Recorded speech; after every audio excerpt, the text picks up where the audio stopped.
Welcome to this week's edition of Black Authors Matter TV, where we interview the latest movers and shakers in the African American literary community. You'll meet some old friends, discover new ones, and stay abreast of the latest book developments around the country and even the world. So sit back and relax for the next 2 hours with Black Authors Matter TV co-hosts Gwen Richardson and Dr. Rhonda Lawson.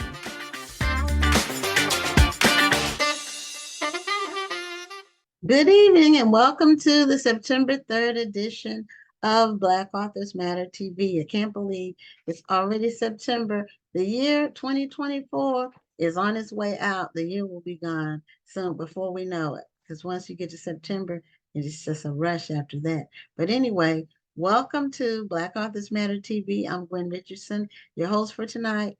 My co-host, Rhonda Lawson, will be joining us a little later. But I want to welcome everybody to the show. For those who are returning, welcome back. And for those who are new viewers, welcome to the show. We have another amazing lineup again tonight, like we always do. And the only thing I want to mention is the National Black Book Festival is coming. It's only 7 weeks away. And we're expecting a jam-packed weekend of exchange. This will be the biggest festival we've had in terms of author participation. And we had so many people. We sold out 2 months ago, but every day I get 4 or 5 more people who want to sign up. We just don't have the space. So we are excited about this year's event and our lineup of featured authors. If you had a chance to see our promo video, take a look. If you haven't had a chance, it's posted on our Facebook page, and it's really a nice video. It talks about the event and what you can expect, and has the photos of the featured authors and all of that. So be sure to, if you haven't already marked your calendar, be sure to mark it. We really want to see all of you there, and it's going to be great. So our first guest is Anna Dow. I think her last name is pronounced Dow, but she has a memoir, and her memoir is about her growing up doing lots of globe trotting, and she has a background from a Malian. I'm not sure how to pronounce it, but because it's not Somali, it's Mali. But her grandmother was from Mali, and she talks about all the cultural experiences she had, and she ended up in New York City.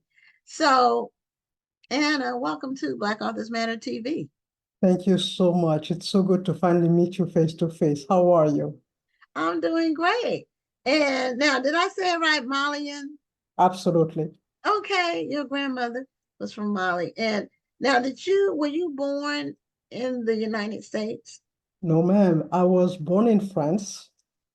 Oh, okay. Yes. And Okay. so I had quite an adventure. My parents met in Mali, fell in love with Mali, and then went to study in France. And that's where I was born. And then shortly after that, they separated, and Mali was colonized by France. That's what I was going to ask about that. That's why the working language is French. Okay. But our national language is Bambara. And I feel that I was privileged to kind of grow up in an area where tradition and modern seem to have found a way to cohabit. So that in some instance, when I went to visit my grandmother, it was the traditional way of living, with the elders telling stories and kind of the elders at that time, most of them didn't go to school and didn't know how to read or write. But there is a saying that there are a lot of illiterate people in Mali, but there are no ignorant people in Mali because they have been taught by the way of the elders, centuries and centuries of wisdom, acquired knowledge that each generation had the duty to transmit to the other one. That was on my grandmother's side. On my father's side and mother's side, I went to school. I went to the French school. I learned to read, I learned to write, but I believe that it's the storytelling that I experienced from my elders that actually gave me the love for storytelling and later on writing. Right. So that oral tradition, we transferred that from the motherland when we came here, and we still practice some of that here. And I've heard several different authors, or just, well, people who've written books or authors who've been on the show that are from different parts of Africa talk about the elders and how they would tell stories. And there's some African tales that actually cross countries, from not necessarily from one country, but they're told in different countries, and they made their way to the United States through storytelling. Yes. I may I call you Gwen, by the way, Yeah, or please would you like do. to be called me Gwen? Please do. I would like to be, no, I want to be mindful. Mm-hmm. For me, the elders, that was a school on its own, Mm-hmm. because Yes. it's everything that you are not taught in school. Since everything is observation, and there is this understanding that everything is intertwined, the universe is one big web. And in that web, the elder's responsibility is to teach you how to find your seat, how to sit comfortably so that you go through your journey without being unbearable for yourself and for others. And so in doing so, there are teachings. How do you compromise without losing your integrity? How do you learn to know yourself, and what are the values that you hold dear, so that no matter what happens, no matter the temptations or the challenges, you might have doubts, but there comes a point where when it comes time to make a choice, you really don't lose your way. And so the value is patience, first of all, and sitting quietly. I think that we learn patience and sitting quietly by just listening to the stories, because we weren't allowed to interrupt during the storytelling. So Yeah, you have to yeah. wait. Now that used to be something that we practiced in the United States, that children didn't interrupt elders. Absolutely. But that hasn't been taught to enough. I won't say not at all, but enough of the younger generations of today. They don't have the same level of respect, and they're not the same boundaries No. that I had. Because the respect for the elders was, it was understood, but it was like after God, Yeah. that was second.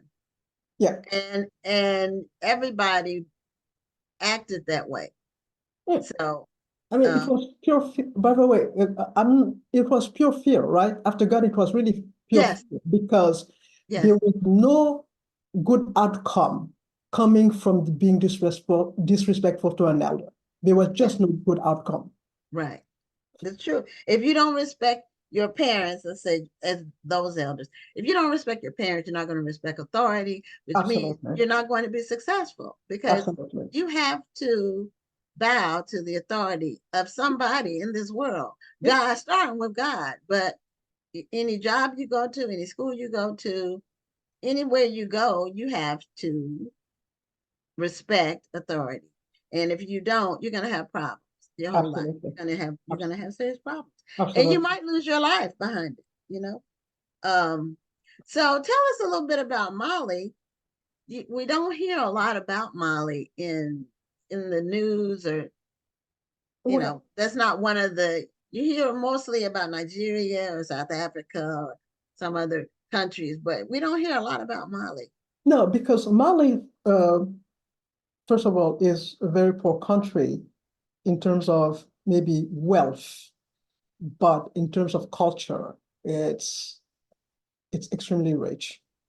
And unfortunately, one of the things that happened, and it's I think it's a world, um, is that we have technology and um, television and all these accesses have been great in one hand, but on the other hand, they gave the illusion that getting rich or kind of leading a certain life of wealth was the answer to all the problems, right? And it kind of, it's not just Europe or America, it's Africa everywhere. But you don't hear about Mali, and yet I'm gonna, I'll bet anything that you have heard of Timbuktu. Yes, yes. Timbuktu is in Mali. Okay, well, that's new information. A lot of people don't even know Timbuktu is a real place. Yes, People it's think a it's like real a place. fictional place, but it's a real place. I didn't know what country it was in.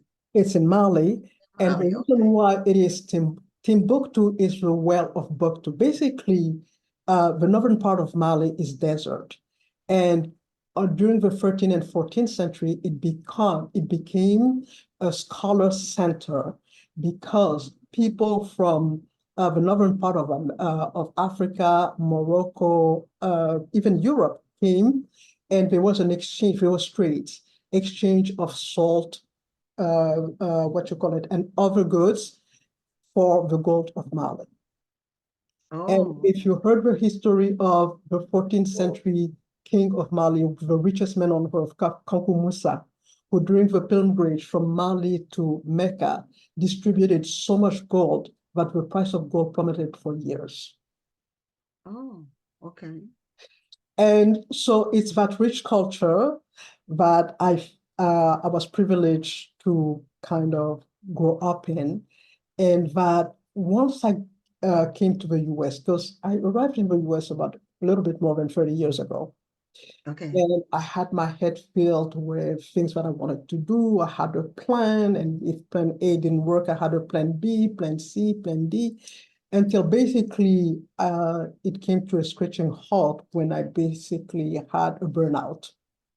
And then the question was, why did I come? What is it that I want? And why do I want the things that I want? But I didn't know all that. And so finding Lalla's Anna is basically the journey of my conversation with my grandmother, who then uh, took me when I was at my lowest and didn't have a clue of what to do next, because the American dream wasn't the American dream. And not knowing where to go from that, she sat me down and said, okay, it's time now to quiet the mind. You have listened to everybody on earth tell you how to be, what to do, and who to be. But who do you want to be and why? Okay. Now, at what point did this happen? This happened about, I would say, about 20 years ago. Okay. So it's in your adult life. It's in, oh yes, in my very adult life, Okay. when I had, again, to me, coming to the United States, I fell in love with New York. And for me, New York has always been the place to be. It was bubbling. It's still bubbling, by the way, with a lot of energy, with a lot of possibilities. Anything you can really, anything can happen here. But the danger of anything can happen here. The other flip side of it is that if you're not grounded in something really strong, that is become your barometer, that become your compass, you can get lost. Okay. And I can see how that would happen. In fact, I'm going to be in New York this weekend, and I saw that you were signing your books at the Harlem yes, Book ma'am. Fair. Yes, So ma'am. the show, Rhonda and I, she's my co-host, we're going to be there at the Harlem Book Fair, Yes. and we're going to be promoting the show. But we also have our literary themed T-shirts, and she has some of her books. I'm not bringing my books because I'm flying, so books are just too heavy to work with when you're flying. I've done it once, and I said never again. But I'm excited about being there, and I've been in New York, but it's been a long time, and I've never been to the Harlem Book Fair. So, but I've known the organizer for several years and excited about it. So, oh, now you're going to be on the main stage reading? Yes, I'm going to be where it's going to be under our publisher's tent, Wordy. Okay. And I'm going to be reading and signing because there was some conflict with the time, but I'll be there. I'll be there all day, but particularly reading and signing between 12 and 1. Okay. Well, we'll be there all day long. Oh, great. It'll be great to see you. And even though Rhonda, my co-host, is not on yet because she ran late with work, one of our viewers, Stephanie Burnham, she's a self-appointed helper. I appreciate you, Stephanie.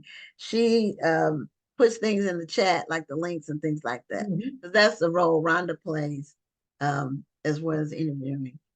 And so the Wordy link for your information is in the chat. Do you have a copy of your book handy? Oh, yes. If I can you see it? Yes. Okay. Pull it closer to you. Pull it closer to you. Yes, closer to you. Yes. Okay. So it's Finding Lalla. Layla or Lalla? Lalla. Lalla's Anna. And Lalla is your grandmother's name? Was my grandmother. Yes. Okay. Okay. So she's the one that told you you needed to take a moment. Yeah, she reminded me.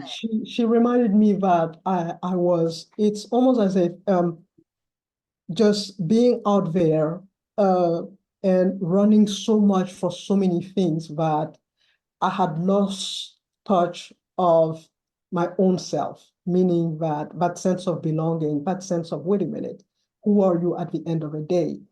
And she was responsible for reminding me that, to kind of not pursue things just because they look good, but to know why I'm pursuing them. And the most difficult or the most challenging thing in a quest, in my quest for me, was to answering the whys. Why do you want the things that you want? Okay. And then in the scheme of that, once you get it, or once you have it, what is it that you hope it will bring you and why? What is it that you will do with it and why? So it kind of brings full circle for me at the end to kind of give me a sense of belonging. I'm a legacy. I am the one, and like everybody, I like telling that people, I said, please remember that each and every one of us is here because somebody survived or somebody thrived. Yes, yes. Right? And somebody prayed. And somebody prayed. Somebody prayed. Just one person. Is generation of people who have survived, prayed, and thrived. And sacrificed. You know, it's a lot of exactly. You know, a lot of delayed gratification got us where we are now. So if we are standing on the shoulders of all those who came before us, then life has to be better than just the acquisition of material things. Nobody's not good. Right. It has to be more than that. Yes. And so why are we here? Why am I here? What is it that I can do that is going to continue or kind of take at another level the work that those who have come before me have done? What is my legacy going to be? Well, that's something good to contemplate and plan for, and not just think that it will just happen. Yes. We have to be intentional. Yes. About making it happen. Yes. And I believe where there's a will, there's a way.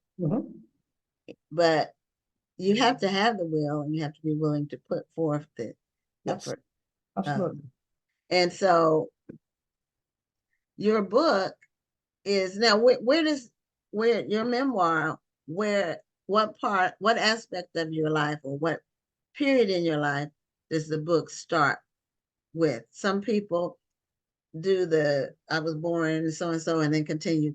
Some people kind of start in the middle and then move forward, or they talk about a crucible or an arc in their life, something, it could be tragic Yeah.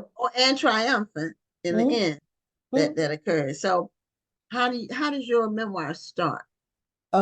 It starts with the transition of Lalla. Okay. Okay. Almost as if symbolically there was a passing of a baton, right? Okay. Uh, she made a promise when everything was chaotic in my life, and I was like, she was really the backbone, but I kind of leaned on before I had faith, or before faith became a central part of my life. And her promise was, I will always be here until you find your way.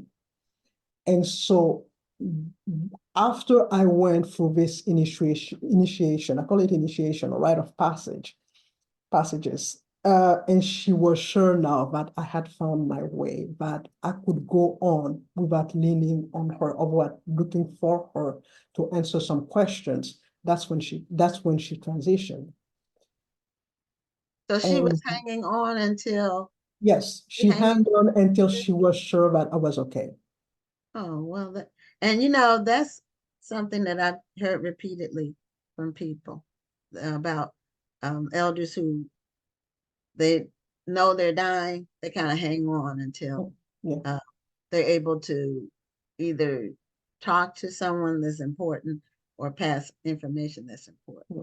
So, when you went to New York, Mhm. what period of your life, how old were you? And what did you end up pursuing, like for career wise? When I first came to New York, I think I pursued everything that I could get, because basically it was get a job. And I was in my early 30s. And I just decided, I was working in Mali, and I just decided, you know what, I'm bored. I want a change. And so I had a conversation with my grandmother, as always, and she was like, the world is too vast for you to stay in one place if you're not happy. Nobody always walk with you, right? And so that gave me the wing to say, okay, you know what, I'm going to try this New York thing. And when Okay. Okay. and Now, did you know anybody in New York? my sister was working here, and so Okay. I could land. When I landed, I ended up living with her. Okay. I did some babysitting. What did I do in the beginning? I was a secretary. I was a salesperson. I was an accountant part-time. I did all kind of job. At the same time, I was writing. And what was funny is that storytelling has always been a passion, something that I wanted to do. But when I first started, my English was really like, I'm still learning to properly do it, but it was really difficult at the time. And I remember the rejection letters at the time was like, oh, this is cute, or this is nice, or, get call us when you learn how to really write it in proper English. But for some reason, when I couldn't give up, I have tons of rejection letters, like through the years. This book is a 20-year in the making. Okay.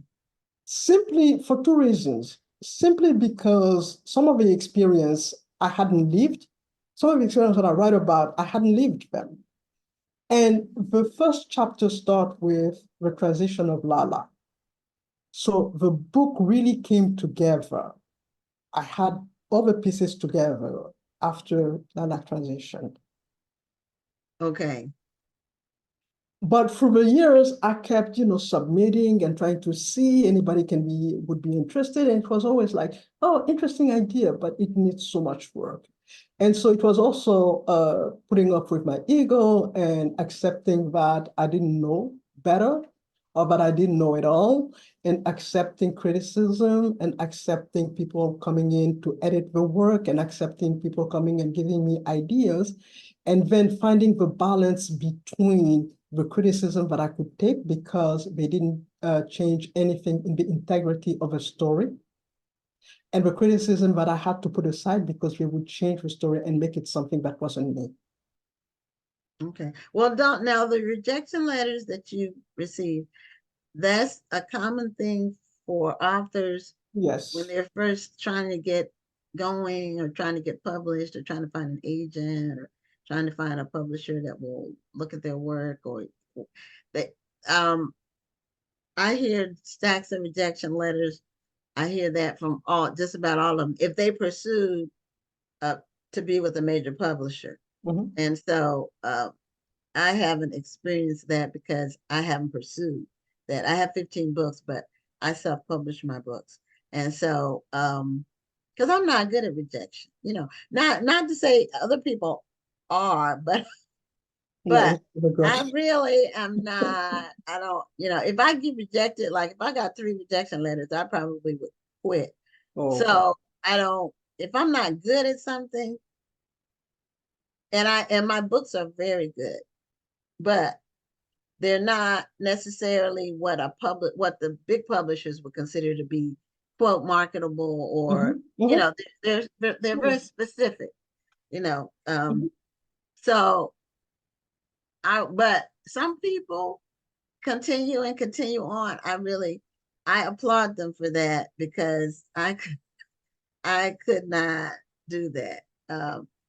But it takes a lot of fortitude to keep going in the in the face of that rejection. But in the end, you have become more established. You're past that hurdle. That was a hurdle that you had to get over. And so, and now you have your book. Yes. And now when did the book come out exactly? It came out this April 22nd of this year. Of this year. Okay. So Yes. it's still a new book. Yes. And how has the response been to it? The response has been good because I am very well aware that because one of the things that was instrumental for me was to be as candid as possible. So it is a profoundly personal journey that I'm sharing with the reader.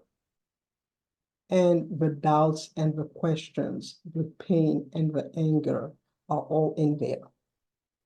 Okay. And how through it all, basically, by the grace of God, and also because I was fortunate, and I'm very grateful for that, when I look at everything that happened, I had good people in my life. And sometimes I think that I took that for granted. The fact that I had good, decent people, even those who hurt me the most in my family, at the core, they are good, decent people who were just also handling their own insecurities and their own pain that they haven't dealt with. But you see that, I think, with time. And so, like I said, one of the things that I pride is that it's deeply, deeply, deeply personal. And I think that it was, for me, it was the only way to connect. It was the only way to give the story purpose. Okay. Well, Anna, we are at the end of our time. So if you could show your book again. I will. To the audience, is called Finding Lalla's Anna. Yes. And the book is available at Amazon. Absolutely. And if you're going to be at the Harlem Book Fair this Saturday, yes, check out absolutely. Anna. She's gonna be in the Wordy tent. Yes. And she's going to be signing her book from 12 to 1. So I hope to run into you while we're there. We're going to be there. I hope so too. To run into you. Just one more thing. Thank you. Oh, you're welcome. Thank you for Thank being a you, guest. thank you, thank you. It's been such a pleasure talking with you and having all the email and everything. So thank you, gratitude. Okay, well, thank you so much for being a guest on Black Authors Matter TV, and continued success with your book. Thank you so much. See you soon. Okay, have a great evening. You too. Bye-bye. Bye-bye. Okay, well, that was our first guest, and we are moving right along. My co-host Rhonda will be here soon, I'm hoping, so she can help with some of the online duty. But Stephanie Burnham is filling in her stead. Stephanie, I appreciate you very much. So our next guest has a new book out. It came out about a month ago. Her name is, and I'm going to find out if she pronounces it Tanya or Tanya, because some people pronounce it one way and other people pronounce it a different way. So I want to find out, is it pronounced Tanya or Tanya? It's Tanya. Tanya, okay, because sometimes Tanya isn't with an O. So, but Tanya has a really incredible book. I was just reading about it, and I have many questions, but it's called Never Saw Me Coming. And you have a small one behind you, but do you have a bigger one you can hold up? I certainly Your do. book. I have Okay. so many around my house. Here it is right Never here. Saw Me Coming. Yeah.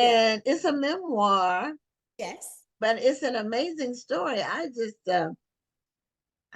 gonna let you tell it, but she has an incredible tale to tell about how she did some things as a young person and figured out how to beat the system, Yes. and then ended up overcoming it in the end. But I'll let you tell us about. This is one thing that you put that I read about your book that I thought was incredible, because your book is about financial crimes. Well, I'll just Yes. say it like that. But when you said that the FBI told you that these are not the kinds of crimes Black people are smart enough to commit, I I was just like, okay, well, obviously you're wrong about that. But that's just so insulting that someone would say that to you. I mean, that's incredibly insulting, arrogant, That was my turning point. all of that. That would take me over the edge. It would make me, want to do something. Okay, I'm gonna show you. But anyway, tell us the beginnings, your beginnings as a precocious young lady, learning things and figuring things out, how to do things. I'm a similar person. I have, been in trouble with but I've always thought I could figure things out. So I can relate to you. Let's just say it like that. So anyway, tell us about how you started and how it kept going. So, well, I grew up in North Minneapolis. I had wonderful parents, and my parents has always taught all of the kids to be confident, believe in yourself, be strong, be proud to be a Black woman. And they taught us everything about people and understanding that no matter if someone is Black, green, blue, red, blue, we're all human beings. We never looked at color. We grew up in a Jewish neighborhood, and I had never ever experienced racism at all. I mean, we had all of our neighbors they were all Jewish that we grew up with, but our neighbors were, Mexican, Indian, just all races of people. And so I was just always one of those kids that raised my hand in school, always wanted to know what the right answers were, and just very confident. And I grew up with my dad was friends with a bunch of billionaires, like the richest some of the richest people in the world, and they were white billionaires, but they were all kind, very nice. And he used to bring us over to their homes, and they lived in these big mansions, but they were always kind to us. But when I came back to the other side, I was wondering how come there were so many Black poor people, and how come we couldn't live like that? And how come other minorities couldn't live like that? So I didn't like it. I didn't like it at all. And I just figured that, my dad was a community man and did a lot for the community. He owned a movie theater, and his whole dream was helping the unfortunate, the low income people, and giving them a better life. So I decided that's what I had to do. I had to help the people that couldn't help themselves. Okay, so you started off with an honorable objective. Yes. And so how did you start the execution process of your plan? So I was in love with Michael Jackson. So my twin sister and I had to go out there to meet Michael Jackson. Probably the average person would just be a fan and get posters, but I was 12 years old and I was 14 years old. And I was like, I gotta meet him. I gotta meet him. So I took a trip out to Los Angeles. I took my twin sister and a friend, and we went out to see Michael Jackson. And I never got a chance to meet him, of course.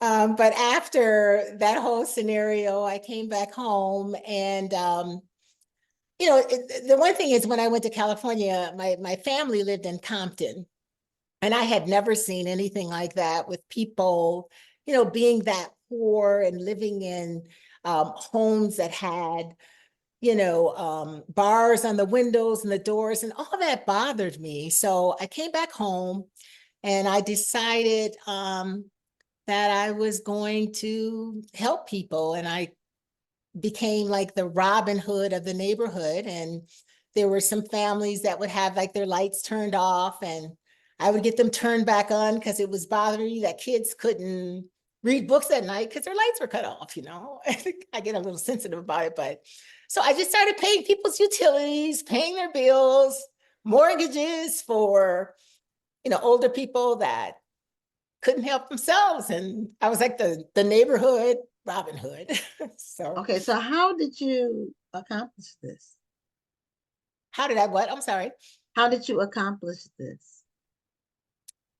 Well, so I would call like utility companies. I would pretend as though I was an employee there, and I would say like, just making up a name, Jackie Johnson came in to pay their bill, but they really didn't, and they would believe that I was an employee, and then they would turn the lights back on or turn the gas back on, and I started out doing things like that. I wasn't yet working on the computers. Oh, okay. But, So you were like impersonating an employee. yes. I was I didn't know if you were going online into their accounts Oh, and no, putting no. the money on their bill. That's what I was trying to figure out. Oh, no, not yet. Not yet. Okay. Okay. But you had a good objective. Your heart was in the right place. Just, Absolutely, Mhm. absolutely, absolutely. So that was how you started, and you were able to get away with these small things, I'm assuming. The small things. Yep. I was helping people. It bothered, there were older people that couldn't pay their mortgages. They could no longer work. They were senior citizens. And I mean, I had to come through. That's what I was raised to do. You got to help, people that can't help themselves, other human beings, so I felt like that was my job. Okay, and then from there, Mhm. where do we go from there? So from there, my grandmother was a maid in Dallas, Texas, and she works for a wealthy white family. And she was getting older, and she was getting glaucoma. And she always wanted to travel the world, but she never had the money to do so. So I was going to the library. I was learning about computers. I was learning a lot about computers, and I ended up getting a computer. not in the right way, but I got a computer in my home. And the very first transaction I did with the computer is I sent it to my grandmother in Dallas, Texas, because I wanted her to travel the world. She was getting old, you know, older, and I wanted her to see the world. It was her dream. So I sent her $5,000. I didn't think the transaction worked, and found out later it did, but she wouldn't touch the money. She was like, you know, she asked my mom and dad, who sent this money? Who sent this money? And it was me. But at the time, I didn't tell my parents because I didn't want them to know. Oh, okay. So how old were you when you were doing this? 16, About 16. 16, maybe Okay. almost 17. Yes. Okay. So 16, 17, you're sending your grandmother money from somewhere. It wasn't your money. It wasn't my money. No, Okay. But you no. found money somehow through the computer, and you put it in your grandmother's account. Is that what you did? Okay. Well, that was crafty. That you would even think to do something like that. But okay, so but we're still the heart's in the right place. You want your grandmother to go be able to travel, but she was wise enough to know that money doesn't To come show to up you in like your account like that. that. If But it my does, kids it's are, a mistake, and you need to leave it there until the bank figures the mistake out. well, they never did. Oh, So they yeah, never did. Oh, okay. I Well, was figuring out some things, but yeah, well, not that particular instance. Because, the thing, once people get away with something one time or two times, and then the third time, then they kind of increase what they're doing because they got away before. And then the more they get away, the more they do until eventually it catches up. yeah. So we're 16. We're trying to get your grandma to go on some trips, and you Mhm. transfer some funds. And then, so since that worked in terms of the transfer, Uh-huh. so well, I'm not going to put words in your mouth. You, you said, okay, that works. So then where'd your mind go from there? Oh, so from there, my dad owned a movie theater. Actually, Prince gave his first concert there. I grew up with Prince. I grew up with Jimmy Jam, Terry Lewis, and Morris Okay. Day, and all of them. So, uh, Okay. my dad had a movie theater, and I used to go to the movie theater. He got this new. He was a community man. He did everything to help everyone, and Prince actually gave his first concert at my dad's. I've been knowing Prince since I was very young. And I talk about him just a little bit in the book. His sister Taika was wonderful. But we were all like family back in Minneapolis in the day. And so my dad had this movie theater, and lots of the Black people couldn't go downtown to the white theaters because it cost too much. So my dad created, he opened up this movie theater. He got the money from one of his friends, one of his billionaire One of the friends billionaire friends. now. Okay. And and I don't know, I don't think he ever really made money because he let everyone in free. And I mean, he used to just do things for senior citizens. He was just John, he worked at the theater. He was sleeping on a bench. My dad brought him in, gave him a room. He was just that kind of man, you know. He was always finding people jobs and just helping people. And so I was like the little cashier and popcorn lady there. And Prince had given his first concert up there at the theater as well. Warner Brothers wanted him to do Madison Square Garden, but he was like, no, I'm doing it for Smitty. And then I started going out, hitting the clubs. I was a little too young to really be going, but I met this guy, and I started doing things for him. And at that point, I was taking money from Western Unions, and I advanced from the Western Unions to the banks. Wow. Okay. So then we eventually get caught. Uh-huh. So So how were you and I don't want you to reveal too much about the book, so people will, To say buy it. want to know what's going to happen next. But what, without revealing too much, how did you get caught in terms of, it was just the number of transactions eventually caught up with you? Is that what it was, or was it one particular transaction that was a red flag and then they started working their way back from there? Well, I got caught a few times. So So the you fear. talked your way out of it? Did you, you can play dumb sometimes. That works. Sometimes, depending on the circumstance. But But the very first time someone got caught doing something else and had heard, because word spreads around in the neighborhood, this girl, she's got a lot of money or she can make money. And then they got in trouble for something. I don't know what it was. And then, they said we have a bigger fish, basically, which the turn state's evidence. well, And I didn't have a you were, charge. I didn't have a charge at the time. They were just well, but they gave away a bigger fish, like you the said. bigger fish. Yeah. But Why I are you was looking at us when this other person is? I can show you somebody that did something absolutely. much worse than what. Absolutely. So that's when they Okay. caught on to what I was doing because they didn't know. And Oh, okay.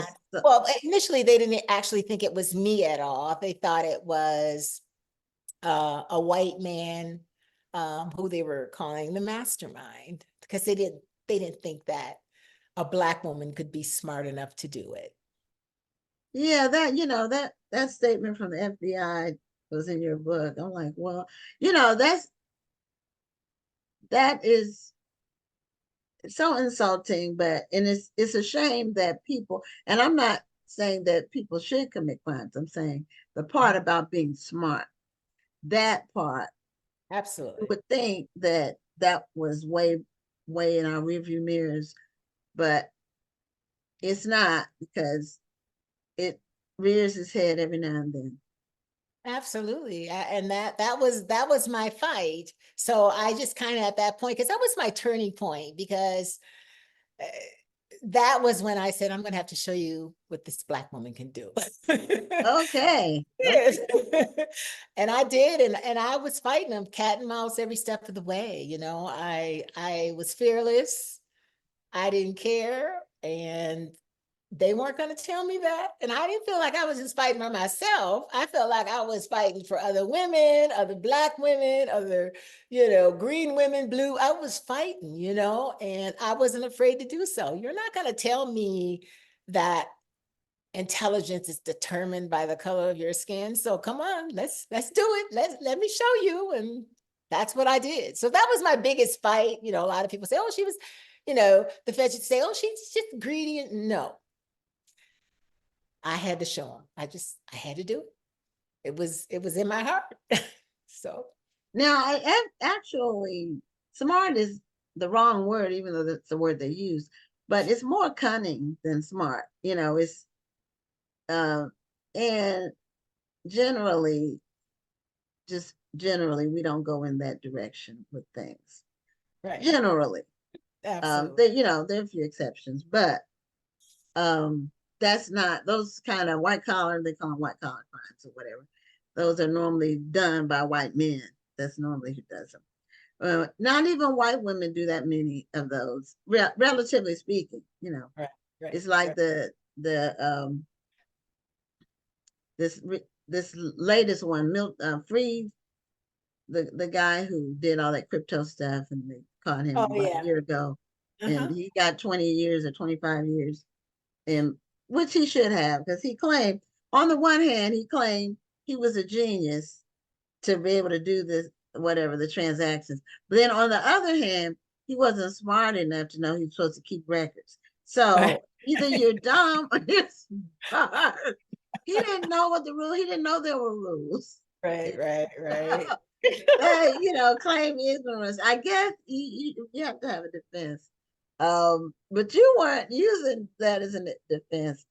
Yours was, I'm going to show you that your assessment of me is completely off. And, Absolutely. Yeah, I've done a couple of things to show people, but not they weren't illegal. But you know, I I have been in the position where people didn't think that I was capable of doing something, and the underestimation is one of really. I don't know if it's in the book, The Art of War, but I know being underestimated by your opponent is a great tool to use. Absolutely. Absolutely. So, Absolutely. so when you finally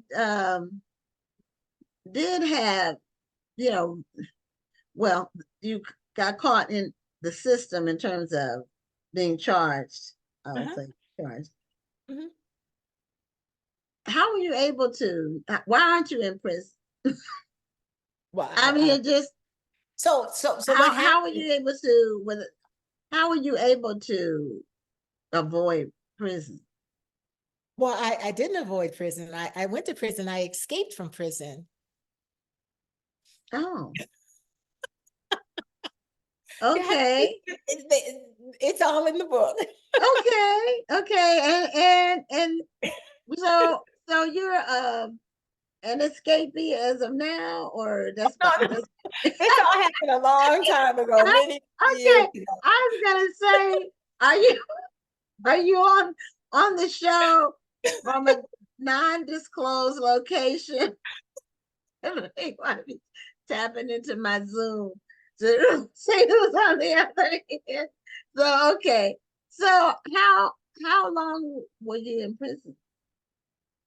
A total of 13 years. Oh, that's a long time.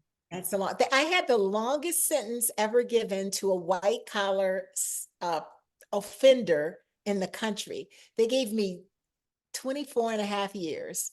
No one else had gotten a sentence even close to that. I never Wow. been violent. I've never used drugs. I've never sold drugs.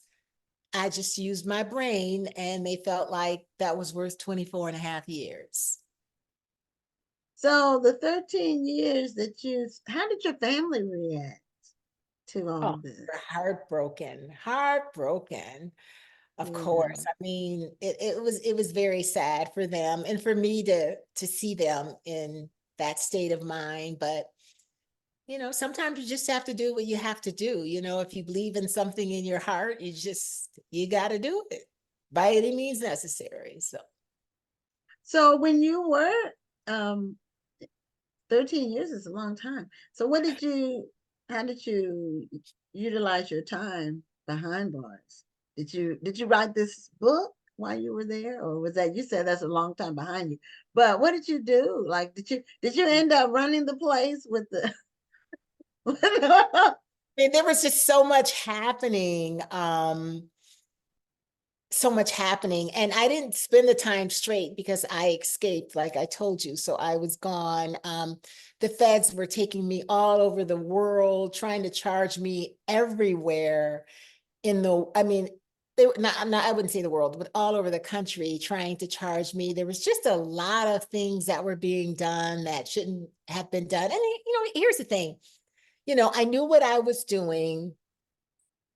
I believe in equality. I mean, I'm always willing to take responsibility for my actions, but you can't give me 24 and a half years and everybody else that are taking billions are doing 1 year, Mhm. 2 years. Right. So yeah, so it was just I had to just continue fighting, but I didn't stay in prison for the whole 13 years. That was the total. Uh, Okay. but there was a lot of stuff going on, back and forth, a lot of stuff, a lot of stuff. So did your attorney did you have good legal representation? Did they try to give you a lesser sentence? Did they try to, have the lay you're at the mercy of the court? Oh, they looked at me as the biggest threat to the United States of America. Listen, I I went to court with Squeaky Fromme, who was Charles Manson's right-hand girl. Oh, She tried to kill the president of the United States, and the judge told me that I was a bigger threat to the United States than she was. And when she escaped, they had ABC, NBC, extra protection on the president of the United States. And they didn't do all that for me, but they said I was the bigger threat, and they gave me more time than her. is she still alive? Yeah, she is. Okay, I know Charles Manson died. Yeah, he died, yes. Yeah, that movie, Helter Skelter, was one of the scariest. It was a scary movie. That was a segue, but so were you in the same prison with her? I was, yes. Okay, because when you mentioned her, I thought maybe so. Oh, so you met her? Were you all like? Did. You did? Yes. Okay. Because that wasn't she in California? Yeah, she was, and then I was put in maximum security prison, and so was she. Okay. So yeah, that's where I first met her, in maximum security. Okay, well, you know, your story, you have a big smile on your face, so it must have turned out okay. But it's an incredible journey that you've been on, and I'm amazed that you're able to. When you write a book like this that describes things that you have done, did you get any pushback from the government about writing the book? No, not at all.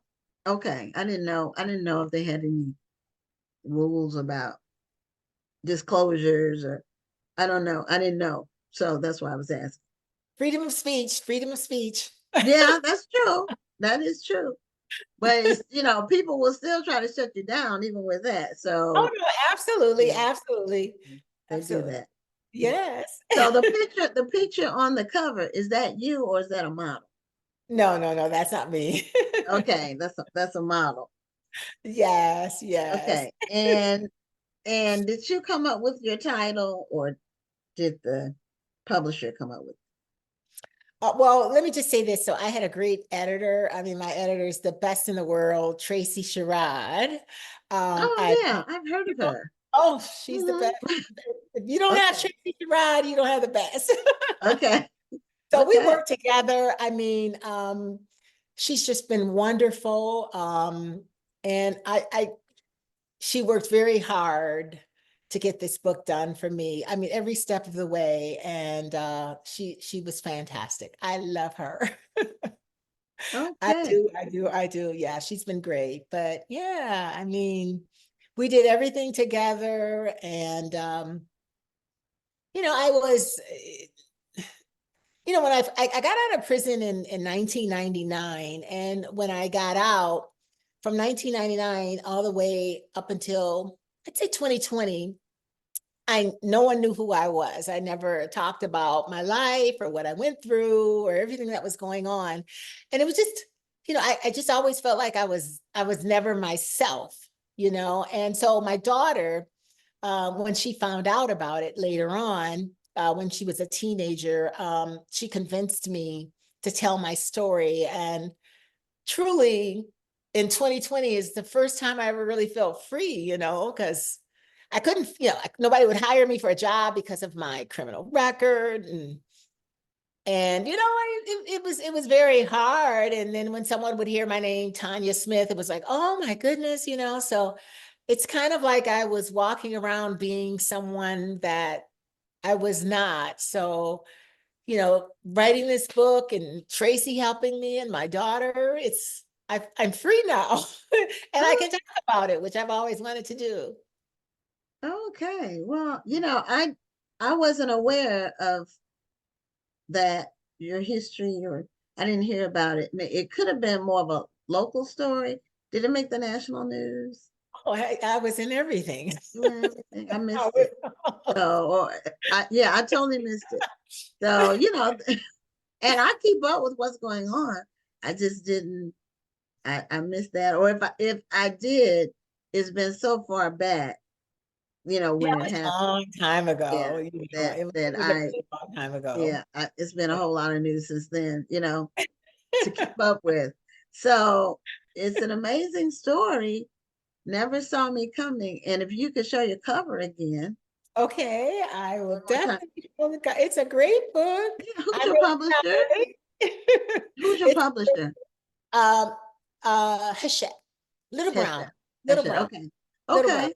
All Yeah, right. And it's a hardcover. Is it in yeah, paperback too, or is it yeah. only in Audio as well, audio? Okay, it's an as well. audio. Yeah, Okay. it's an All right. enjoyable experience. And then So, on your audio, did you recite your book? Are you the voice no, of I the had a narrator, Robin Miles, who is the best too. Okay.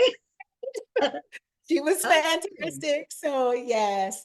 So Okay. yeah, I'm really proud of this book, and I feel like a new person today, and I want everybody to read it, and I hope they enjoy it. So I'm looking forward to meeting my readers and just telling my story. And I thank Well, you very much for allowing me to do this. I appreciate oh, it it. was amazing.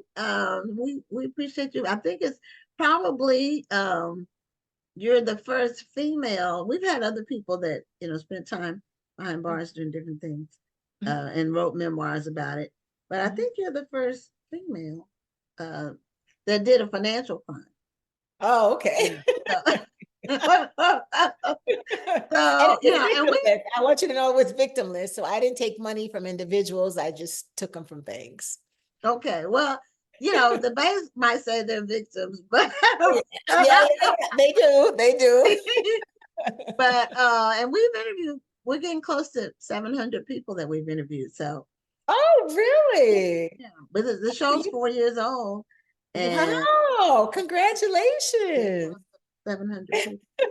So thank you so much for being a guest on the show All right. and telling your amazing story. And never saw me coming, because it's in the first Yes. place, not her coming, because that would be somebody else telling your story. You're telling your own story. So this is it's interesting. All I right. it has my interest peaked. So Well, if you ever want to talk again, let me know. I'll be more than happy. okay. All right. Well, thank you, Tanya, for being a guest on Black Authors Matter TV. And congratulations on releasing your book. Thank you. Thank you for having me on. I am so happy. All right. Have a great evening. All right. Thank you. Bye-bye. Okay. Bye-bye. Okay. Well, that was Tanya Smith. She had an amazing story to tell. And she has a memoir called Never Saw Me Coming. So we're going to move right along with our next guest. And for those of you all who watched the show, you all know that Rhonda and I went to New Orleans about a month ago to the Black Librarians National Conference. And we've already had two people on the show that we met there. And Autumn Allen is another person that we met there. And she has a beautiful book coming out. That's what caught our attention, is how beautiful the book was. And she's going to tell us about it. And Autumn, Yes. welcome to Black Authors Matter TV. Thank you so much. Thank you for having me. It's great to be here. So now, how do you pronounce is it Ayo's Adventure? Io's Adventure, yes. Ayo's, okay. And that's the book that you have that's being released on the 17th of this month. Right. And that's a book that I edited and art directed. So it's not written by me, but that's one of the ones I worked on as a publisher. Okay. And you had a copy of it at the conference. Do you have a copy of it with you? I don't, unfortunately. Yeah, So I gave do you it have, which one, your book is called Step on Board? Yes, I have a picture book called Step on Board coming out in hopefully 2025. And my debut novel came out last year. It's called All You Have to Do. Right. Okay. And that's a hardcover. Right. Yeah. So show that book again. It's a beautiful cover. Thank you. It's called All You Have to Do. And so is it for middle grade or young adult? Middle graders can read it. It's targeted for young adult, so teenagers. 14 to 18, but it's really crossover, and it's pretty clean, so can go down to middle school. But elders enjoy it. It's historical fiction set in 1968 and 1995, so prior generations enjoy sort of reliving our experiences by reading it. So it's really all ages. Oh, okay. So what's the storyline for that book? So you have two different protagonists. Gibran in 1995 is a young Black student at a predominantly white prep school in Massachusetts in 1995, and he wants to go to the Million Man March, and the school says absolutely not. It does not align with our values, and he starts a sort of campaign on campus to get them to recognize that what the Black students need is not being met because the culture of the school is based on white culture. And then Kevin in the 1968 storyline is at Columbia University, just when Dr. King was assassinated. And many of you may be aware of the campus protests that happened at that time. There were a lot of uprisings in inner cities, and then there were also protests on college campuses. So he's involved in a campus protest, and they sit in the administration building for a week with demands for the school to stop taking land in Harlem and to get out of the Vietnam War. And so it's sort of their stories. It's an intergenerational family story about the ways in which young Black people try to connect with movements for Black liberation when their families are trying to sort of usher them toward sort of a middle class lifestyle. Interesting. Now the young man on the left side, which the side when it's facing me, it was on the left. He's white. No, they're both Black. They're both Black. Okay.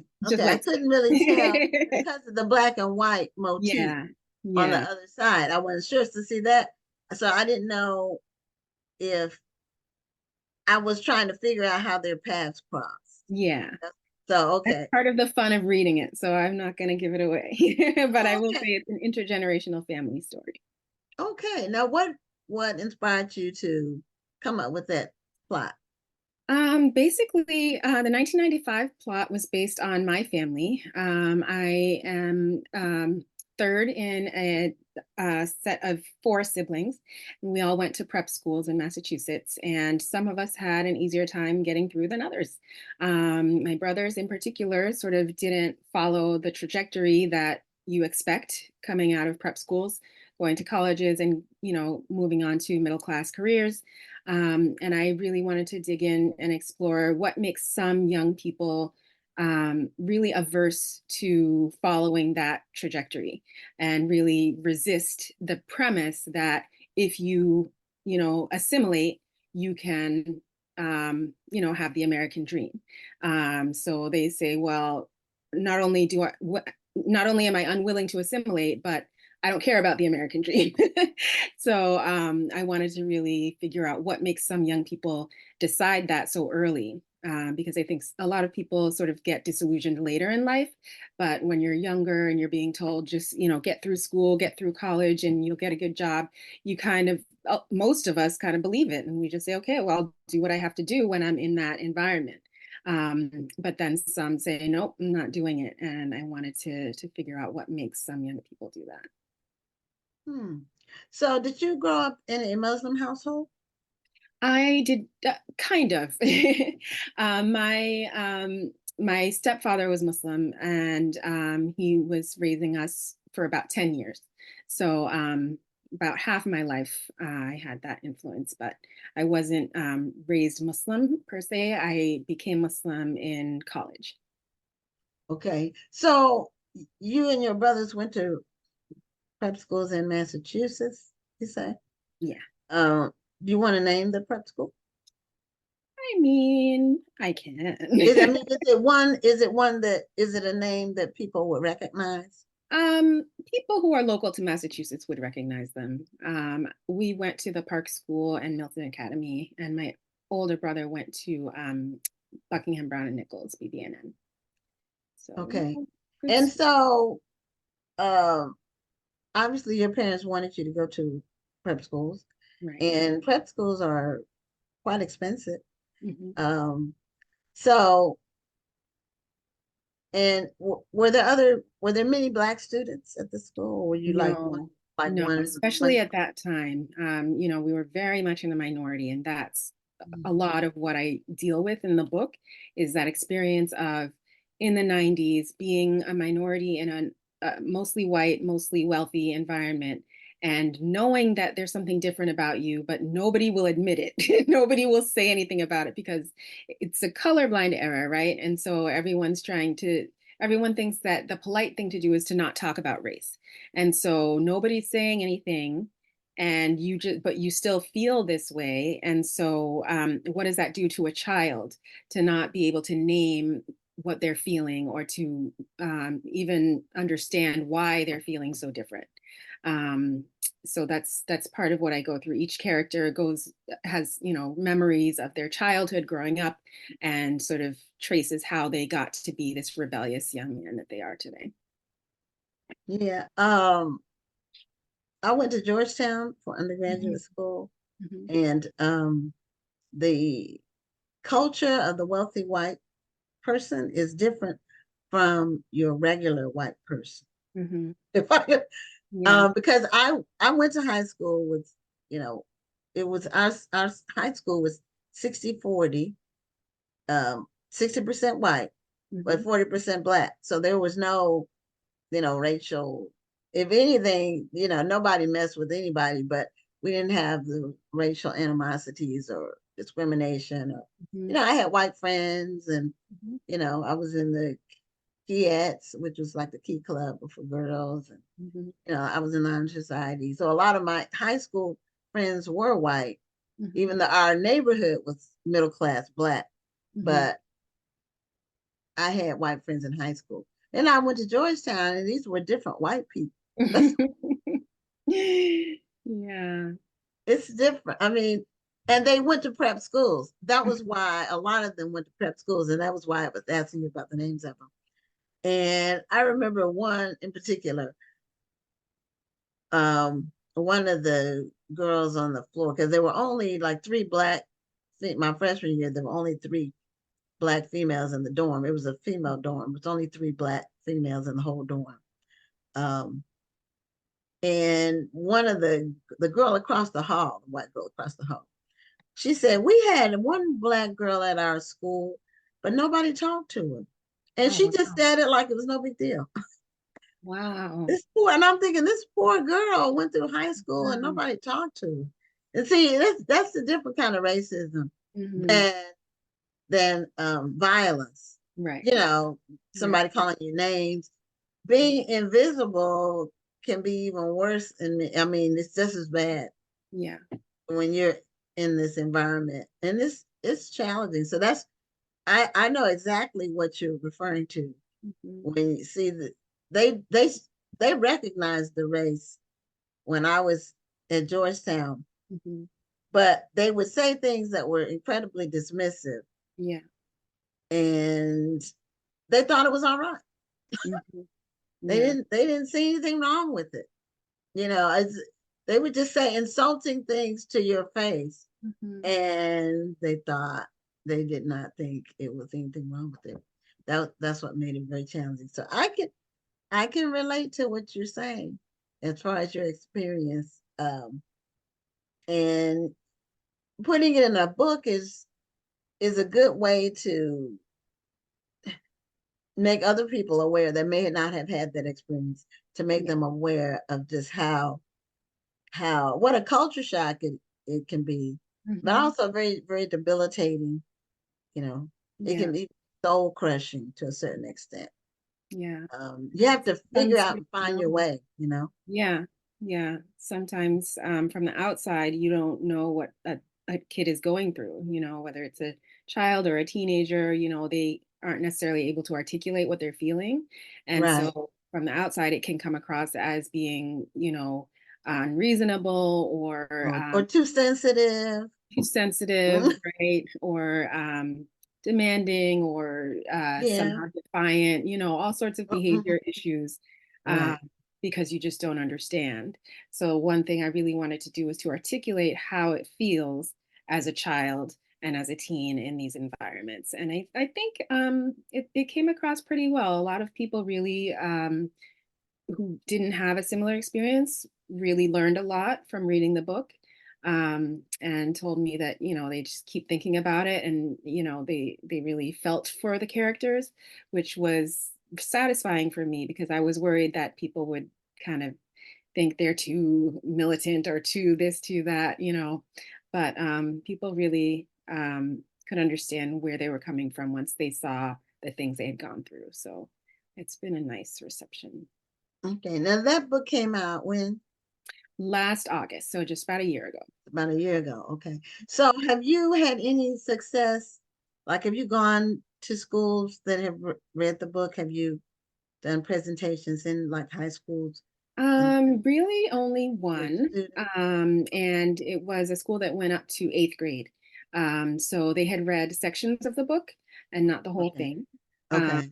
But yeah, that was a good experience because it was a prep school that I was presenting at. And so, okay. I was able to say, this is the kind of experience that I went through at a school just like this, and so they were able to sort of put it in context and understand that maybe some of the kids in their own classes are going through similar things.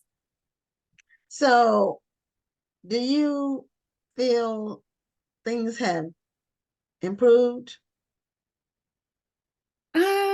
In a sense, yes. overall, like in the culture Mhm. of these schools?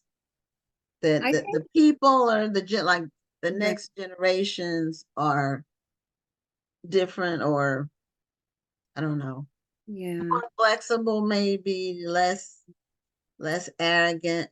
That being cloistered in that wealthy environment makes people arrogant. You yeah, know, yeah, it just leads to arrogance. Because yeah, you really, the prep school attitude is that we're better than those other people. I even like when I was at Georgetown, there were white people there that weren't wealthy, mhm, although most of the white people were wealthy. right, But they looked down on the ones that were just regular, middle class mhm, or working class was just, almost as bad as being black. mhm, I yeah, mean, so being growing up in that lap of luxury like that makes a person arrogant just because it breeds a sense of entitlement and superiority. right. Yeah, I mean, I think that is a culture, sort of a cultural process that is hard to interrupt. But I think Yeah. that the institutions themselves have changed somewhat in that I went back to Milton Academy, which is the high school I went to, and I was amazed by how diverse it was now. So, it seemed like maybe half of the students were students of color, and a lot of international students and a lot of diversity within, the student of color um, community. And so that was encouraging to see. Um, I hope that by being exposed to so many more experiences, that the wealthy white families are also sort of having their eyes opened a little more to the different experiences that people are having. Um, Yeah, maybe their horizons have been broadened by yeah, that. yeah. Because I even would. Georgetown's different. I mean, that's a lot different from when I was there. Because when I was there weren't that many international students. Now there's a lot of Mhm. international students. Yeah. So and from all over, all Hmm. over the world.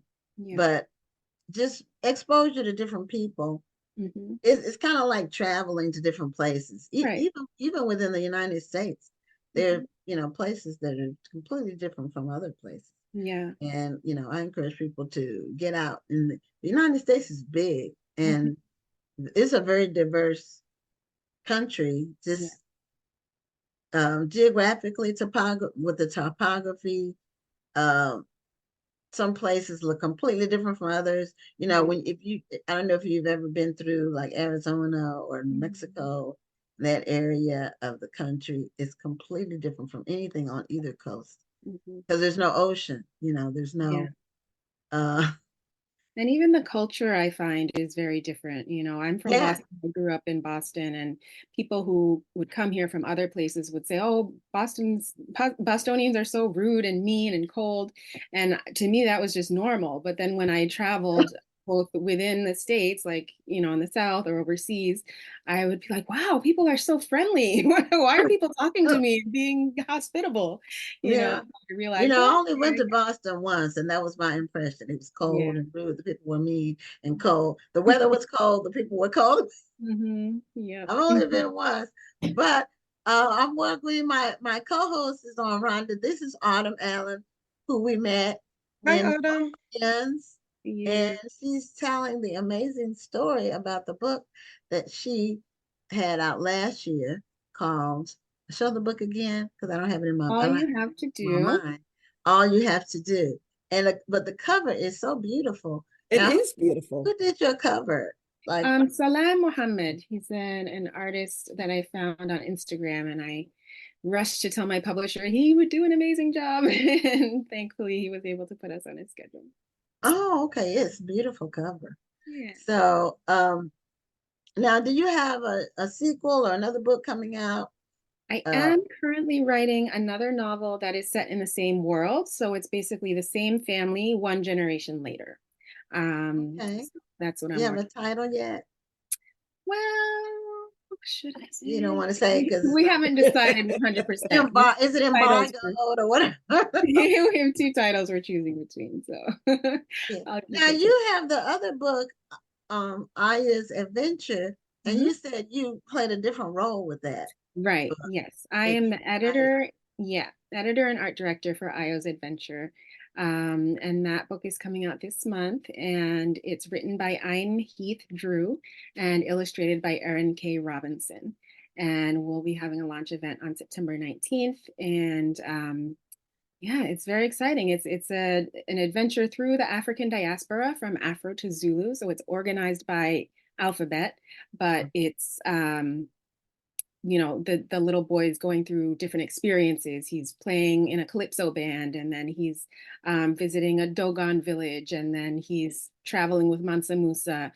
So he's traveling through space and time, you know, throughout the continent, the Caribbean, and even South America, and experiencing different cultures within the African diaspora. It's such an exciting adventure, and the trailer is online on YouTube.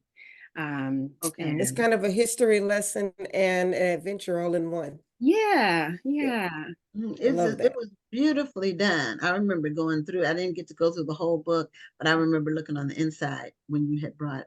Yeah, I guess it was an advanced copy of right. it with you, and it's beautifully done. It caught my eye and Rhonda's because it was just so beautifully done. So how do you get to be like an art director for a book for publishers? Yeah, How, so I went to school for children's literature. So I studied both writing for children and sort of the critical side of sort of assessing the messages that are coming through the books and that kind of thing. And then I did some internships at a publisher in Massachusetts. And after a few semesters of internships, I did some consulting for the same publisher, and then they ended up hiring me as an editor. So at this particular publisher, it's a small publisher, so the editors also art direct. Um, in okay. some of the larger publishers, you have an editor for the text and an art director for the art, but we get to do both, which is very exciting.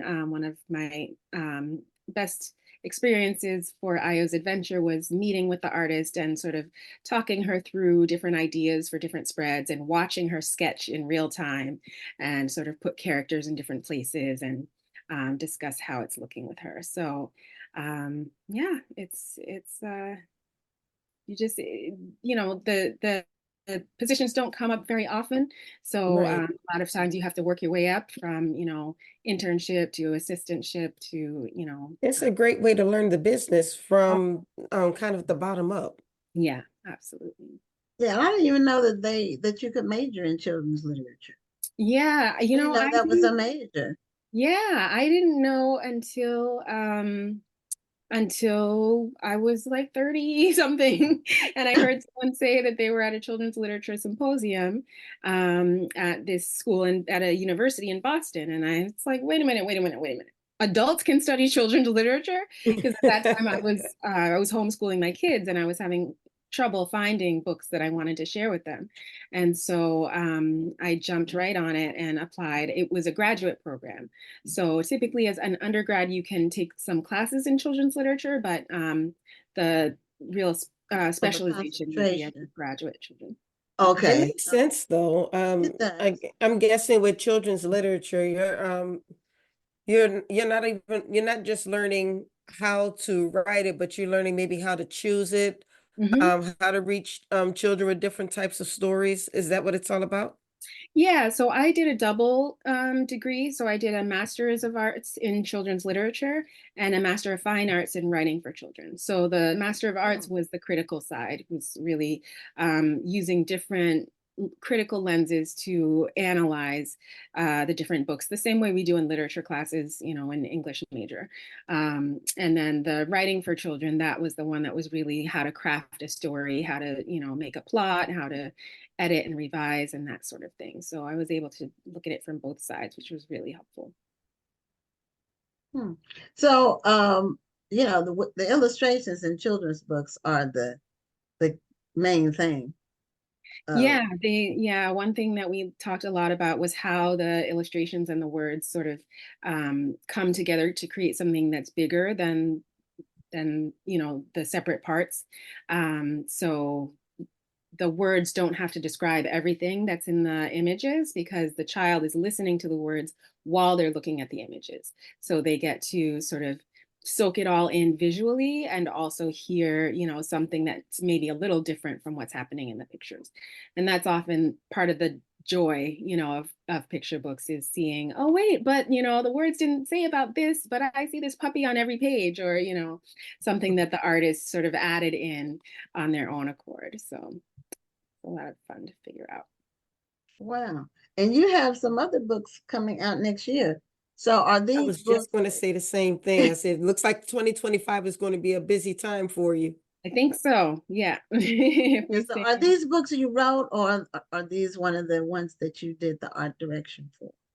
So I can't quite remember what I put on the form, but Ramadan, the one's Ramadan on yes. Rama Road. Ramadan on Rahma Road. That's one I art directed and edited. Yep. Okay, and then Kwasi and Nana Ruby Learn to Swim. Yes, that's another one I edited and art directed. So those are both coming out from Barefoot Books in the spring. Oh, okay. Well, in your background now, how old are your children now? You said you homeschooled. Yeah, now they're 20, almost 18. They're not small children.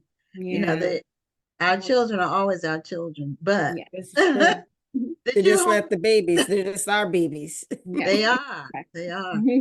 So did you homeschool them the entire time? I've been homeschooling the whole time I've had children, but occasionally one child has been in school. So one child went to school for 4th and 5th grade. Another child went for 11th and 12th grade. But for the most part, we've been homeschooling the whole way. Yeah. Okay. And then they end up going to college as well? My eldest is in college now. Yes. She's a junior now. Okay. So if someone wanted to homeschool, what would you say, like a piece of advice to give for a person who is homeschooling or wanting to homeschool? Because that's becoming more common. It is. Especially since COVID. Students lost so much learning and so many things happened, and it's like for them to catch up, right, it's very difficult, right. And they get the personal touch with at home, but just give like some feedback on the homeschooling experience. I mean, basically, I would have to give a pep talk because it is hard, and you know, you'll want to quit and you'll doubt yourself and you'll think, oh, am I doing enough? Am I doing a good job? But you're the person who cares the most about your child, and so you're going to do an excellent job, even if they're behind in a certain subject, or you know, you didn't get to finish that curriculum or whatever it is. Have confidence in yourself. and just to realize it's pretty much full-time parenting. It's teaching a person, education is about teaching a person how to be in the world. It's not just about putting information in their head. I love that. Yes. And I think the good thing about homeschooling now is there are a lot more resources and a lot more support for Mhm. homeschoolers.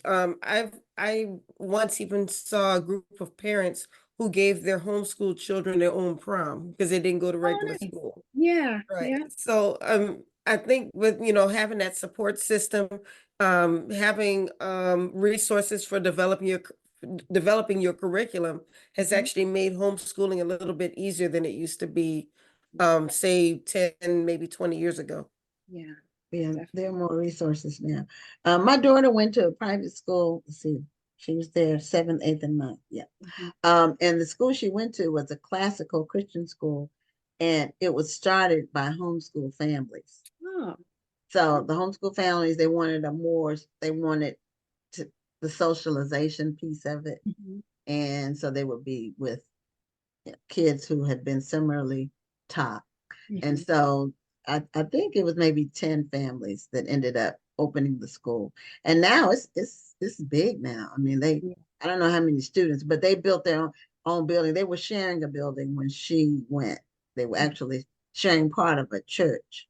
But mhm. they built an extremely beautiful campus. They had a lot of backing. They had some private money that they were able to get. And but it was started by homeschoolers. Yeah, I think it's And a Nice. and and they still had people who they had a league, an athletic league. Because what did you oh, do for athletics with um your kids? yeah, my kids mostly did different after school programs, gymnastics and ice skating and Okay, whatever they were interested in at the time. Yeah, and okay, town sports too, like town soccer and things like that. okay. All right. Well, we're at the end of our time. Will you show your book again, so people can, if they tuned in late, they can see this beautiful cover that was done. It's a beautiful cover. A cover can sell a book. Yeah. Absolutely. And Mhm. it's a fun title because It I'm is. famous for saying all you have to do is Hmm. so Yep. whenever I say that now my family makes fun of me. So I love the title of your book that automatically captured my attention. Yeah. Very good. It's so Well, many. Autumn, it was great meeting you in New Orleans, and Thank thank you for being on the show. thank you so And much. continued success with your endeavors that you're Thank doing in you. the publishing world. I appreciate it. Thanks for having me. Okay, Thank you you for being here. okay? So our final guest will be on momentarily. And Rhonda, I had told the audience that we were going to be in New York on Saturday at the Yes. Harlem Book Fair. Our tent is R5, the letter R and 5. We're the third row back from the main stage. In a great location, kind of in I think the fifth booth, tent over from the Yeah. So lit. even if you have read our books before, just come by and say hello. Let's take a picture together. Let's just Yeah. have a good time. And then just tell your other friends about what's going on with us. Because we're Yes, gonna have lots of resources at our tent. we are, and we're taking, of course, our literary theme T-shirt line, and we have caps. We have long sleeve shirts that say Black Authors Matter now, because the people who are in cold climates have told me they need long sleeves. So we have long sleeves in the Black Authors Matter, and also the Harlem Renaissance shirts for the first time. So we'll have all those things there. And this will be my first time in New York since 2000. So it's Wow. been Well, a long. this is gonna be my first time in New York since July. I know you just went because you left the event in New Orleans and went to New York. But I've Yes. never been to the Harlem Book Fair, so I'm excited. It's Yeah, I went one time when I first became an author. That was like one of my first big festivals. So it's gonna be fun to go back 20 years later. Yeah. All right. So our final guest is Terri Burney, and um, Terri is an author with BK Royston Publishing. They're a friend of the show.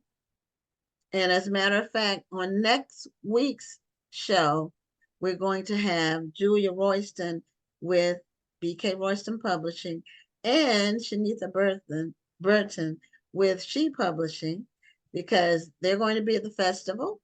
And so they're going to give you all an update on what they've been doing since they were on last, what you can expect from them at this year's festival.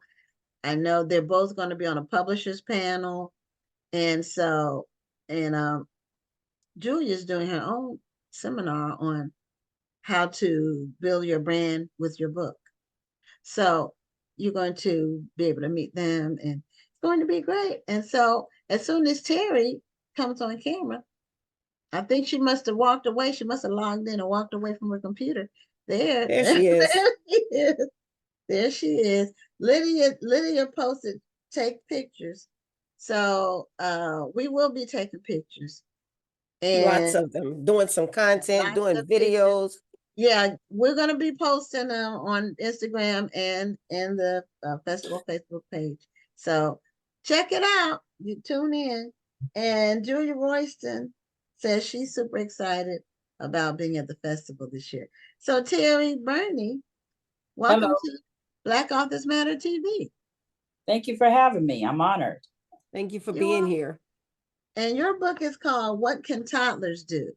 Yes, And you have a background in early childhood education. yes, I do. And so you Been have teaching for lots of over 40. information for all the toddlers that you've encountered in your years as an educator. What can toddlers do? What did you want people to get from the title? Is it telling people these are things that toddlers can do that you don't know that they can do? Or are you just okay? All right. No, the things that toddlers can do.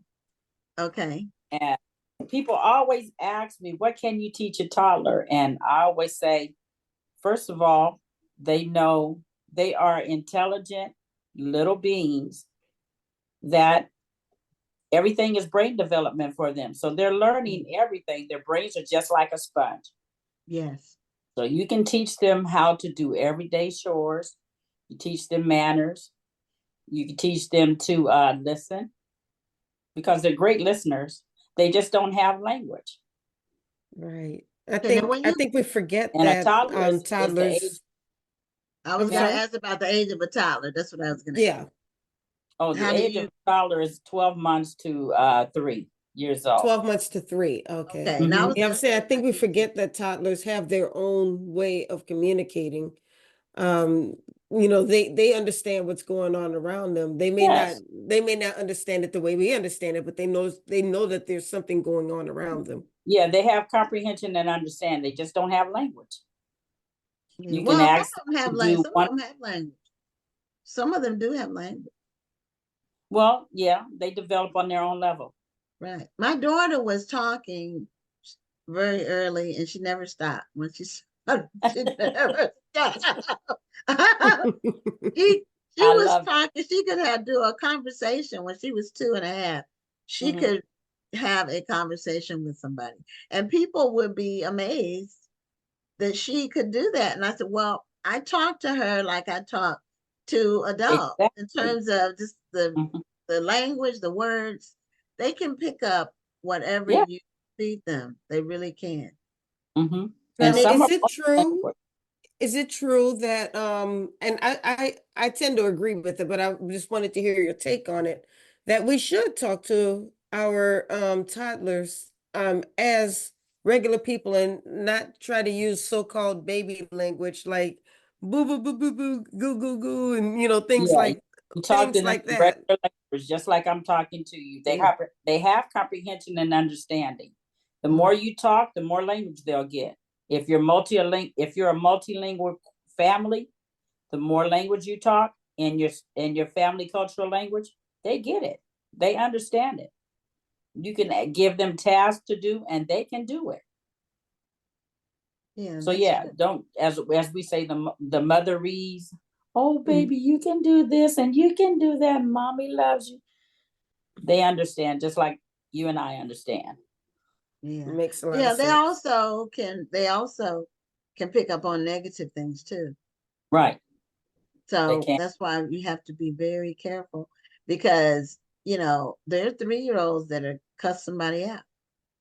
Because Definitely. that's what Be they careful hear. what you say and be Yeah, careful how you say it. that's what they're hearing at home. And my mother ran a daycare center for 25 years. Oh, And she wow. used to say, you know, these parents don't realize their kids tell everything. They tell everything. Everything that Exactly. happens at home, they tell We hear it. We hear it at school. it. Sometimes This we is do have to true. call. I learned a lot of things by my daughter coming home and telling me what was going on. I'm like, oh, okay. Yeah, they tell it. So you have to be careful. And Yeah. and you also, I hate to hear adults, and I hear it sometimes when I'm out and about. When adults, and it's normally the mother, because the dad's normally, if the dad, I don't hear dads do this. Talk like cuss at their kids. I don't Mhm. hear that. I don't hear dads cussing their kids, but I hear mothers doing that sometimes. Mhm. Um, with an angry tone, and this not good for children. No. Those kids will grow up and be, you know, they won't have a loving tone said to them on a regular basis. That Mhm. makes them harden as adults, you know. You're right. You're right. They have emotions just like Yeah, we do. And yes, they pick up on those emotions. That's where the behaviors come in. The yeah, negative behaviors come in. yes, they do. So your experiences in early childhood, when did you get started in this field, and what led you, what drew you to it? I actually started with my aunt. My mother's oldest sister, had a daycare in her home. She had single families that she babysat for, and some she kept overnight. And so we helped her. I helped her in the daycare, and I really love the smaller ones. Take care of them, change their diapers, give them bottles and everything. Fell in love with kids, and then from there I started going to center-based daycares and loved working with kids. So I worked with all ages from infants all the way up to preschool. Do you believe it's a calling? I do. I really do. I believe it's a calling. Some people do it as a regular job, but you could tell when people actually love what they do. Yes, you Yeah, can. my daughter is a preschool teacher, and right now she's in the infant room, but she's Oh, wow. worked with kids up to I think 3 years old. Mm-hmm. And I do believe that she has a calling because she always says that she said she wants to have her own kids one day, but she's like, Mm-hmm. I hate being in childcare. She says that, but then she gets to the school and the kids love her. Yes. As soon as they see her, they run up to her and hug her. She works very well with the infants that she works with right now, Mhm. and they seem to take to her. I'm like, whether you like it or not, you have a calling for this, and she doesn't want to hear it. No, I think you're exactly right. I think you have to have a calling for it. And some people don't recognize it. And when Right. you tell them, they don't want to accept it. But you can actually tell that they do. Mm-hmm. And that's one of my favorite things of being in childcare with the children. Like you said, loving on you, greeting you in the morning, giving you hugs, leaving their parents just to come to you from arms to arms. I actually love that. Right. Yeah. Right.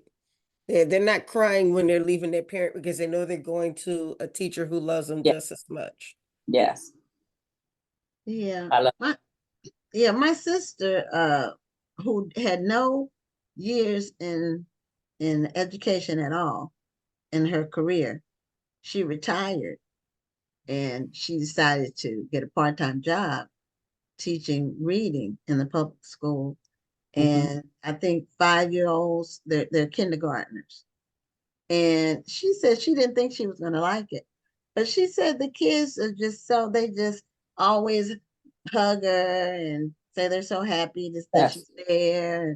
Mhm. It makes her feel good. So And she probably always comes home with a story, because I tell you, my daughter comes home with a different story. She loves to Yeah. mimic the kids. And and then every time we go somewhere where there are a lot of kids, she's like, I wonder if I'm gonna run into my kids. And I know she kind of wants to. I do that. I still get letters. I still get phone calls from my kids, some of my older ones. They do, or I'm in a grocery store and I hear Miss Terri, and I go, okay, is that an adult? Someone I saw. And then I turn over and I go, okay, who are you? And then sometime they'll tell me how old, and I say, first thing I ask is, how old are you? And I go, oh my God, I remember when I taught you. I really do.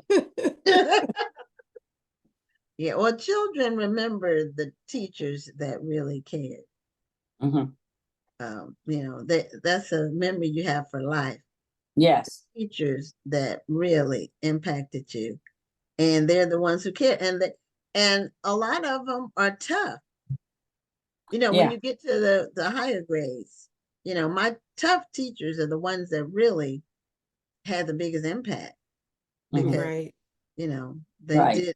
they expected us to do our best, you know, to put forth the effort, and they got the best out of us.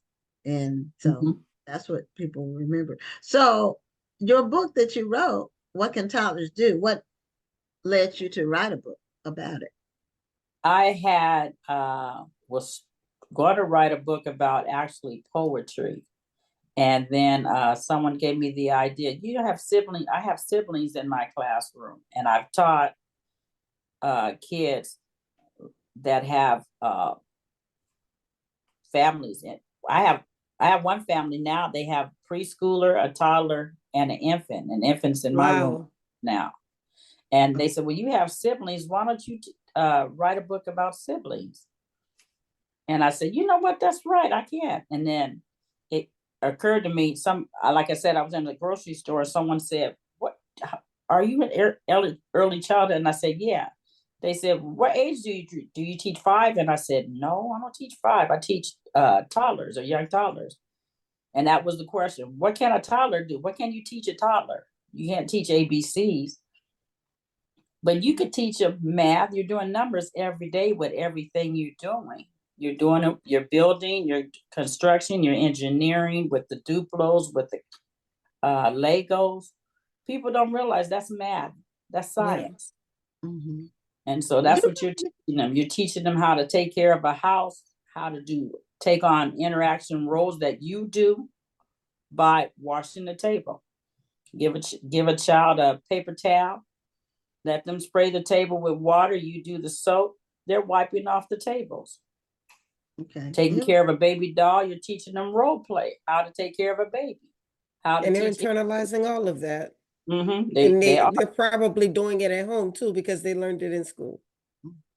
Hope so. Definitely.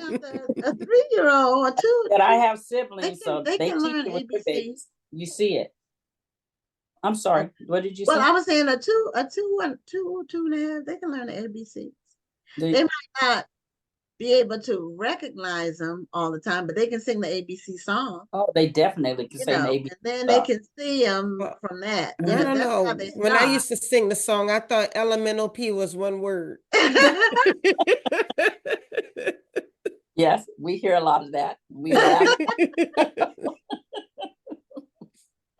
That's like that word. Is it onomatopoeia? It's the word that means that a word is a sound. It's a long word that ends with Pia. I can't remember what it was because I haven't heard the word in so long. But I'm gonna look it up when I get off the show. Anyway. But yeah, toddlers, they are very smart. And they can actually be bilingual. Mm-hmm. Easier to teach them more than one language up to the age of 8. I saw a talk show that had some language teachers on it, and they were saying that up to the age of 8 it's very easy for a child to learn 2 languages or more than one language simultaneously.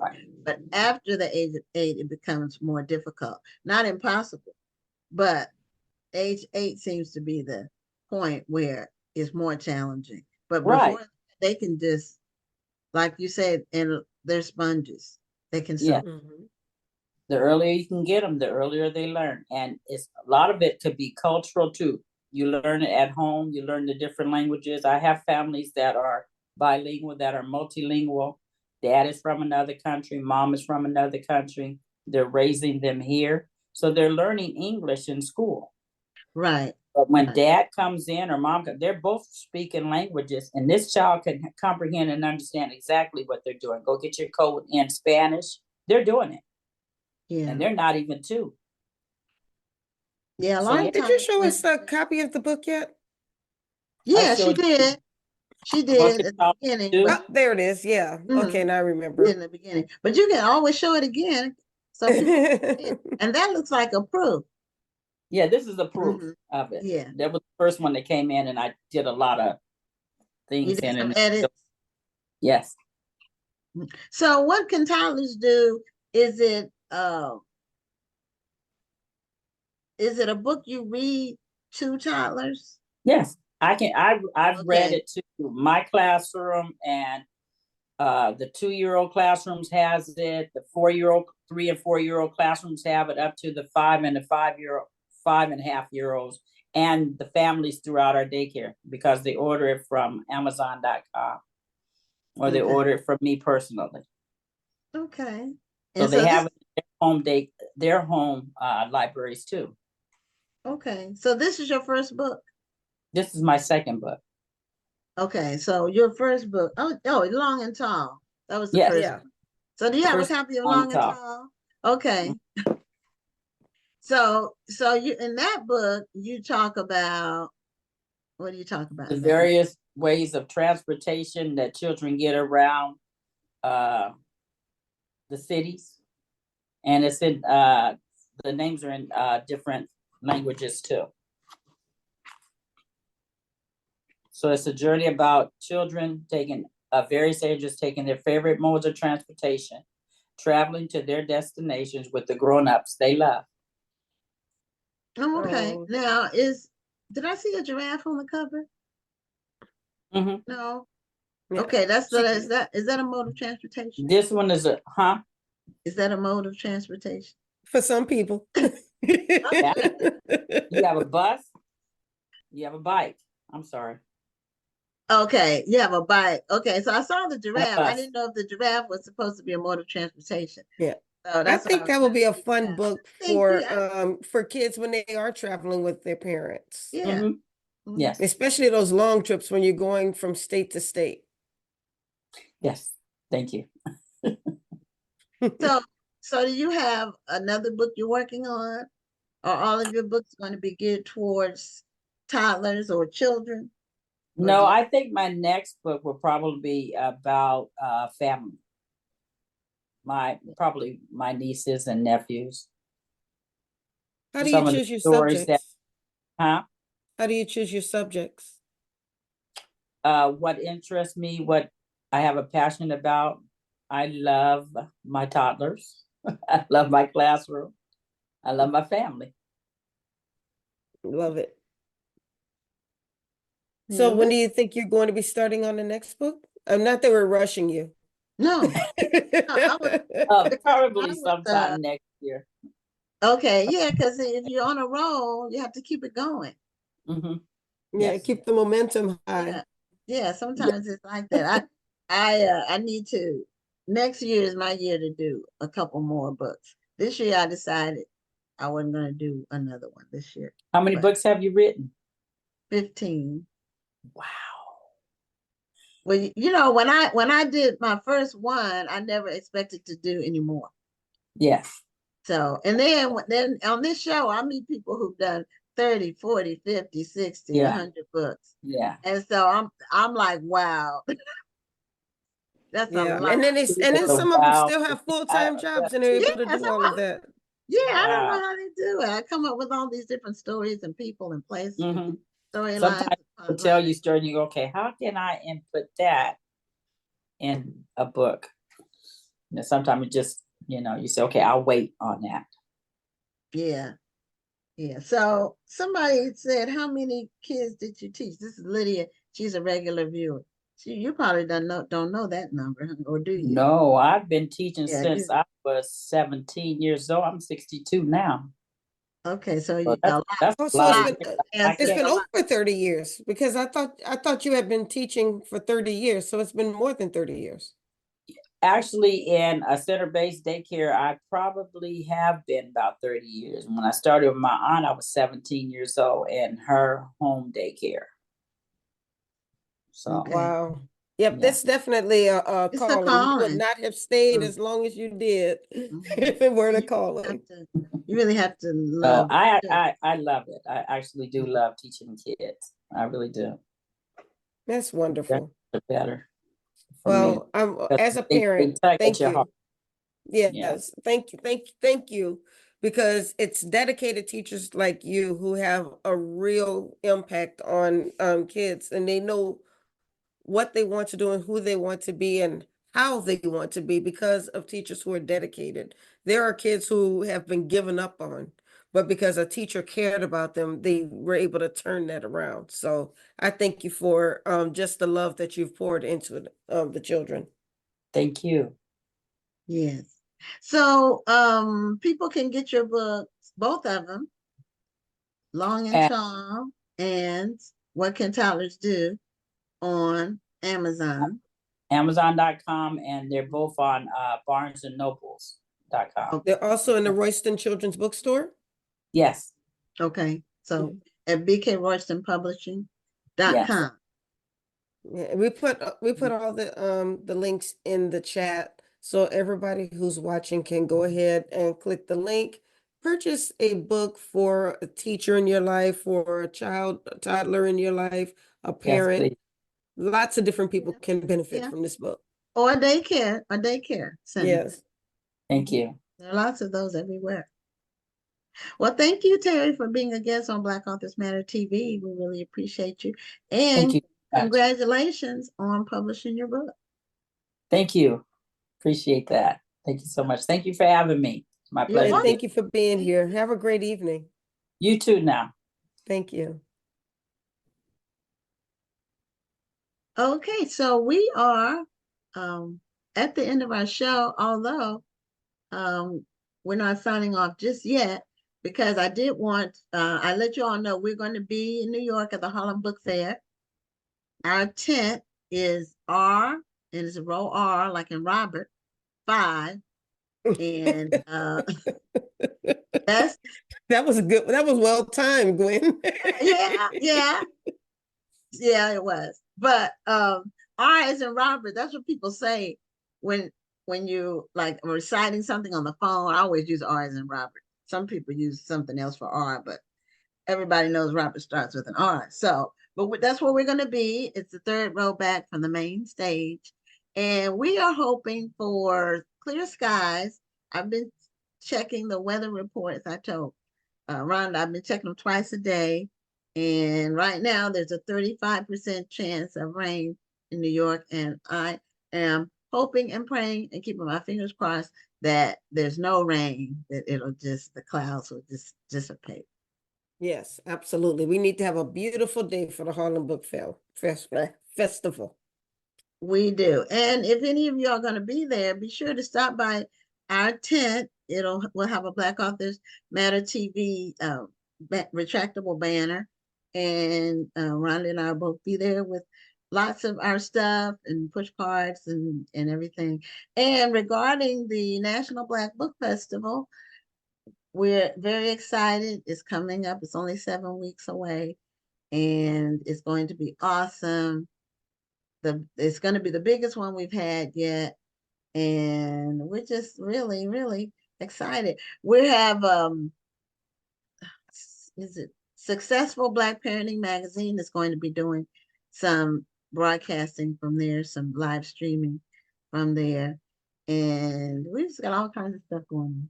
So we're looking forward to all of it. And so I think that's it for tonight. We didn't have a book to give away, and we were going to be back next week after, and we'll and be sure to check our Instagram and Facebook pages for photos.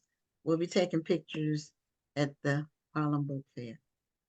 So that's all I have. Rhonda, do you have anything to say in closing? No, I'm sorry, y'all. I was running late. I had to do some stuff with my coworkers, and I got back here as fast as I could. But I really enjoyed doing the show. I love seeing all of you guys. Thanks for the support. Thank you for helping this show to grow and to be a support to so many different authors. That's what this show is all about. So we appreciate you. Okay, well, I'm Gwen Richardson signing off. We'll see you next Tuesday on another amazing episode of Black Authors Matter TV. And I'm Dr. Rhonda Lawson. Have a wonderful evening and a great week. Thank you for tuning in and join us next Tuesday at 7 p.m. Central, 8 p.m. Eastern for another edition of Black Authors Matter TV.